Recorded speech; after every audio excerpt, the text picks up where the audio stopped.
Tudi letos je potekal tradicionalni Kostanjev piknik Društva gluhih in naglušnih Pomurja Murska Sobota. Dogodek, ki na prijeten način združuje vse člane društva, je potekal v majhnem, a živahnem kraju Predanovci. Ob tej priložnosti smo se s predsednikom društva pogovarjali tudi o nagradi Invalidom prijazno podjetje 2022, ki jo podeljuje Ministrstvo za delo, družino, socialne zadeve in enake možnosti za dobro prakso na področju zaposlovanja invalidov.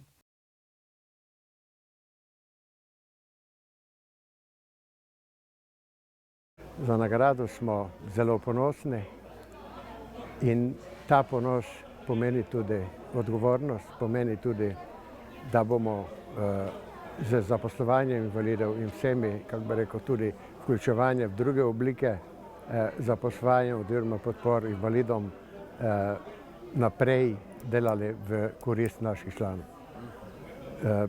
Nagrada pomeni tudi zelo odgovornost, se pravi, da bomo tudi v bodoče delovali zelo odgovorno in tudi strokovno na področju zaposlovanja invalidov. Društvo deluje že od leta 1956 na področju 27 pomurskih občin. Šteje kar 619 članov. Od tega je 418 oseb z okvaro sluha. Izvajajo programe, ki članom pomagajo poskrbeti za vsakdanje potrebe in uresničevati interese.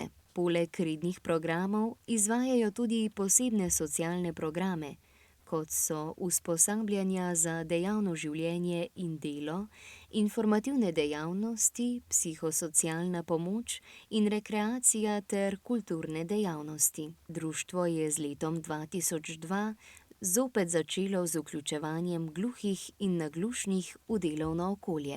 2002 smo zopet začeli s 3 javnimi deli in to vse do letos nadaljujemo s to prakso, da imamo vključeno v javno delo ali po kakšnih drugih pogodbah zaposlene 3 ali 4 osebe ali več. Naj povem, da smo leta 2010, ko je šla Mura v stečaj, ko je bil velik problem na področju zaposlovanja v Pomurju, zaposlili v javnih delih 5 oseb gluhih naglušnih, ki so se pravi izgubili službo v Muri ali pa v enem drugem firmi na področju Pomurja. Naj povem, da je v teh letih bilo čez 50 vključevanj v razne oblike zaposlovanja, se pravi javna dela, pogodbena zaposlitev oziroma projektne zaposlitve. Če povzamemo to, je bilo kar to čez 25 ljudi vključenih, se pravi omogočanje je bilo zaposlovanja in pa prej še nisem omenil zaposlitvena rehabilitacija, ki je tudi zelo pomembna za pridobitev zaposlitve invalidov, posebej pa še gluhih ali naglušnih.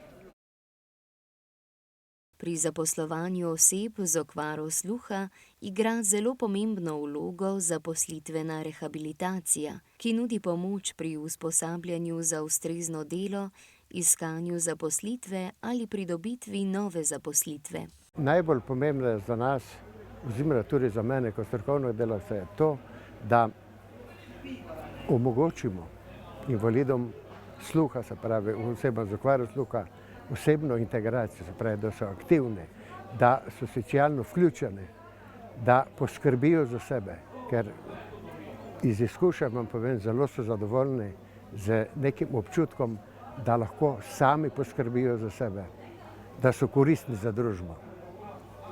Ta občutek, jaz gledam, se pravi, gluhe naglušne, ko so zaposlene, je nekaj neprecenljiv, tudi za mene neka spodbuda za nadaljnje delo. Invalidna oseba pride do teh strokovnih delavk na Zavodu za zaposlovanje, kjer pridobi status, če nimajo status invalida, in potem gredo v zaposlitveno rehabilitacijo, kjer jih največkrat je to koncesionarizacijo, se pravi tudi pride v postopek zaposlitve rehabilitacije. Ta lahko traja 2, 3, 4 ali pa več mesecev. Na koncu so pa učinki tega, se pravi, ali je oseba v se lahko zapisali v realno okolje ali pa v socialno vključevanje ali pa za, kako bi rekel, obliko, tudi ena oblika je pa zelo pogosto tudi podporno zaposlovanje. Podporno zaposlovanje je zelo pomembno, ker osebi omogoča ob podpornih storitvah vključevanje v realno delovno okolje, kjer oseba lahko, kako bi rekel, razvija svoje potencijale in tudi mogoče čez kak čas, preteku kakega časa se lahko, kako bi rekel, tudi ta podpora opusti. Pri postopkih rehabilitacije je pomembno sodelovanje z drugimi strokovnimi službami. Vsi skupaj pripomorejo k boljši zaposlitveni rehabilitaciji, ki gluhim in naglušnim omogoča boljše zaposlitvene možnosti. Postopke rehabilitacije so, preko to strokovno zadeva Zavoda za zaposlovanje. Naj ob tej priložnosti povem, da z Zavodom za zaposlovanje in temi dvemi osebami, ki to delate v Murski Soboti, odlično sodelujemo. Saša Horvat, Silvija Horvat, Brigita Vogrinec in Dominik Zelko so že več let člani Društva gluhih in naglušnih Pomurja Murska Sobota. Društvo jim je pomagalo pri zaposlovanju in premagovanju ovir na zaposlitveni poti, hkrati pa jim je nudilo pomembno oporo tudi na osebnostni ravni. Sem že 30 let aktivna članica Društva gluhih in naglušnih Pomurja. V društvu sem delala preko javnih del 3 leta in po 3 letih nisem imela več priložnosti, da bi se zaposlila na društvu. In so me preko Zavoda za zaposlovanje poklicali, da eno podjetje rabi invalidno osebo in ker sem pač močno naglušna, mi je bilo zelo težko sprejeti ta izziv oziroma službo, ker nisem imela pojma o računovodskem delu, ker sem bila vedno malo izolirana od družbe. Sicer sem se gibala v slišečem okolju, ampak kot veste, naglušni smo zelo občutljivi, se ne znajdemo tako kot slišeči. Ampak res sem sprejela to službo, to mi je bil velik izziv in moram priznati, da sem se v društvu ogromno naučila, spoznala samo sebe.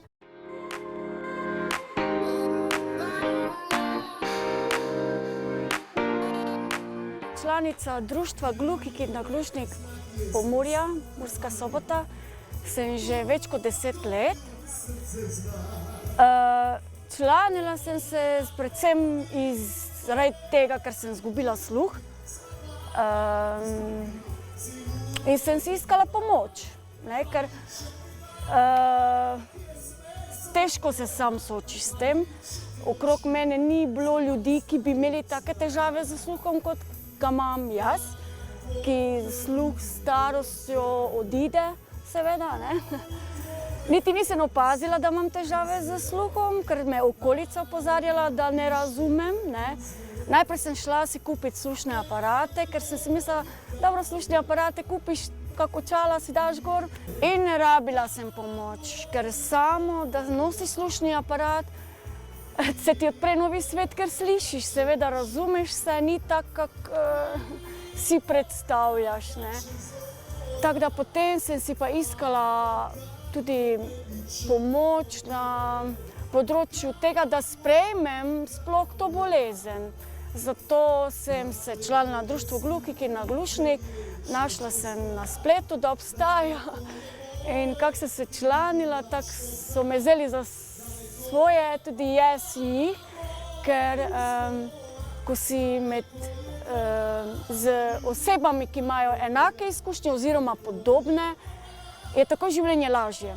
Ker sem se članila, tudi sem iskala službo, zaposlitev in so mi ponudili preko javnih del takrat ob članitvi.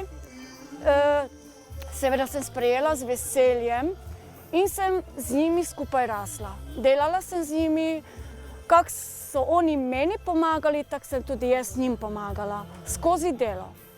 In sem prijela izziv in ga zagrabila, tudi izkoristila priložnost in ni mi žal.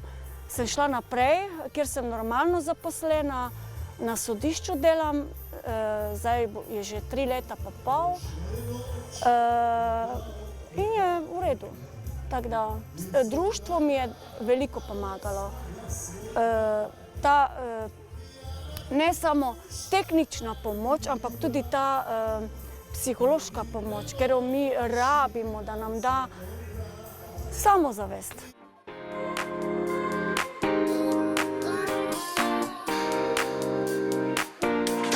Velikokrat ljudje ne vejo, da tudi obstajajo razne druge dejavnosti, recimo kot je racio, jaz tega sploh nisem vedela, da obstaja, ne?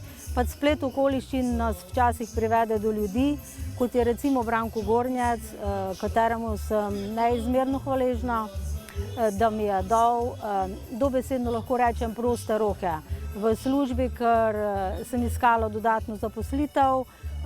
Res, hodila sem naokrog z gospo Karmen Vodanik, ki mi je pomagala iskati delo, ker sama želim stopiti na samostojno pot in je mogoče malo težje za nas invalide. Ko sem bil prvič 20 leto društvo gluhih na Glučni, sem delal javni del, 6 mesecev, se poznal Branko Gornjec, bi veliko pomagal iskati delo službo, ko sem prvič dobil službo novo v Moravske Toplice, Terme 3000. Veliko je pomagal Branko, ko sem prvič delal rehabilitacijo 6 mesecev, 10 let delal Moravske Toplice. Potem pa 5 iskal drugo službo, če je dobil Sveta Trojica, savna, delam, klopi, vrtam. 3 leta še delam, sem dalovolan, dobra služba, sem vesel, malo pa gluha delajo, savni, gluha, dobro komunikacijo, dobro. Delodajalci tudi imajo tam malo 3 mesece poškodno delo, prvo si sposoben delati, potem pa biti dobro delaš, potem vzame pogodba, delovni čas, pa delo normalno. Sem delodajalec za rehabilitacijo. Osebe z izgubo sluha šele od leta 2019 od države lahko dobijo pomoč, in sicer v obliki dodatka za komunikacijo, ki so ga bili gluhi in naglušni zelo veseli. Na žalost višina dodatka še vedno ni primerljiva z drugimi socialnimi transferji. Glede vprašanja, glede komunikacijskega dodatka, naj povem, da je komunikacijski dodatek bil definiran Zakonom o osebni asistenci sprejeti je bil leta februarja 2017, začel se je izvajati leta 2019, torej 1.1.2019. Po mnogih letih truda, več kot 10-15 letih truda, so končno gluhe osebe dobile tudi neko, kako bi rekel, zadoščenje, naj tako po domače povem, od države, ker drugi prejemajo dodatek za pomoč postrežbo, še druge oblike. Gluhi za 95 pa folerjev in več so pa dobili ta komunikacijski dodatek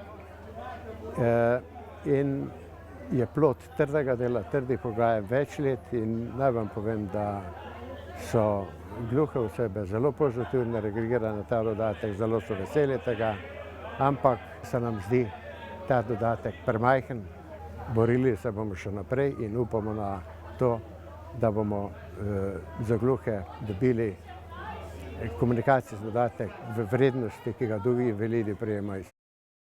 Vsi tisti, ki so prehodili pot zaposlitvene rehabilitacije, poročajo o ugodnih izidih tako na področju zaposlovanja kot tudi osebnostne rasti. Zavedajo se, da se zaradi okvare sluha težje znajdejo in da potrebujejo malo razumevanja in pomoči. Gluhi si težko najdemo zaposlitev zaradi komunikacije. Nekateri to pač zelo težko razumejo, zato bi pač res udovestila javnost, da nas prejmejo takšne, kot smo. Smo pač drugačni, čeprav se invalidnost oziroma izguba sluha navzven ne vidi, ampak smo sposobni, da opravljamo svoje delo in da se tudi vemo znajti v svojem življenju, tako ali drugače.